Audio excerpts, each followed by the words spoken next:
moi c'est Alice, coach Level Up MTB, une école de vélo de montagne qui offre des cours partout à travers le Québec.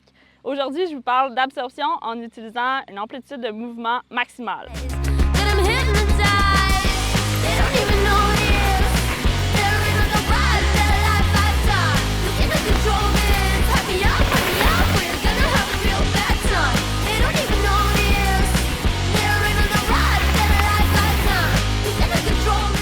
Aujourd'hui, on vous parle d'absorption en utilisant une amplitude maximale, mais l'absorption de base sur des bosses nous permet de moins subir le terrain puis d'utiliser nos membres comme des suspensions pour stabiliser notre centre de masse.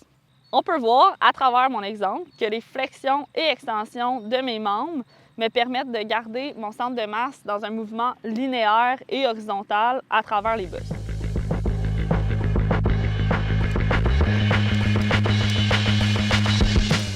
Sur une bosse de plus grande envergure et avec une certaine vitesse, ça peut devenir difficile de ne pas être déstabilisé.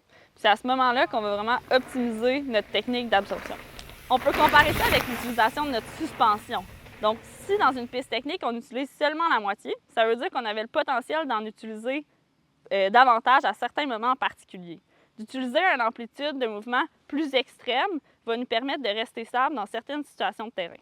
L'étape 1 va être de prendre conscience de notre amplitude complète sur le vélo. Donc, on a deux extrêmes, l'amplitude vers le haut qu'on a souvent l'impression de bien connaître sur notre vélo.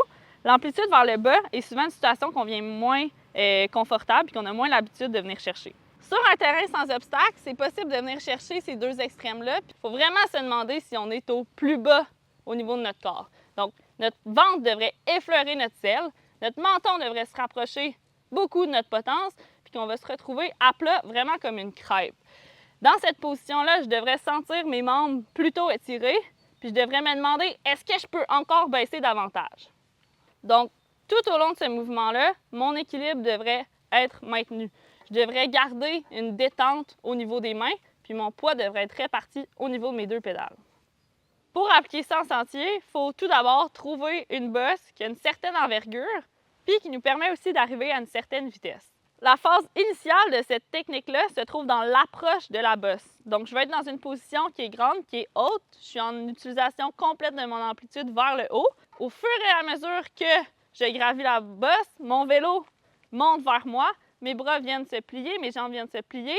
Et c'est vraiment au sommet que je devrais me retrouver dans ma fameuse position de crêpe. Puis, mon vélo va chercher à redescendre, donc mes membres devraient se déployer pour rejoindre la prochaine bosse ou le prochain obstacle dans la piste.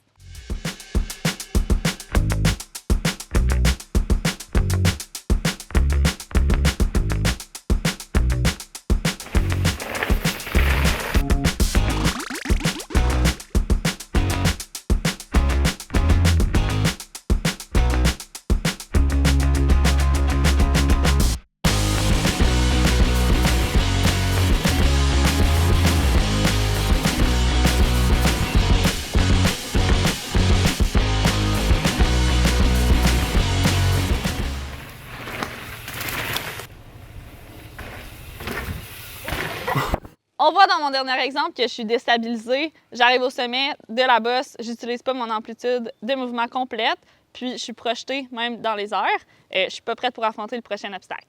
Si, après l'écoute de cette capsule, vous cherchez à acquérir une technique connexe à celle-ci, je vous propose la capsule sur l'alourdissement dynamique, la pression dynamique avec Florence. Vous pouvez l'écouter juste ici.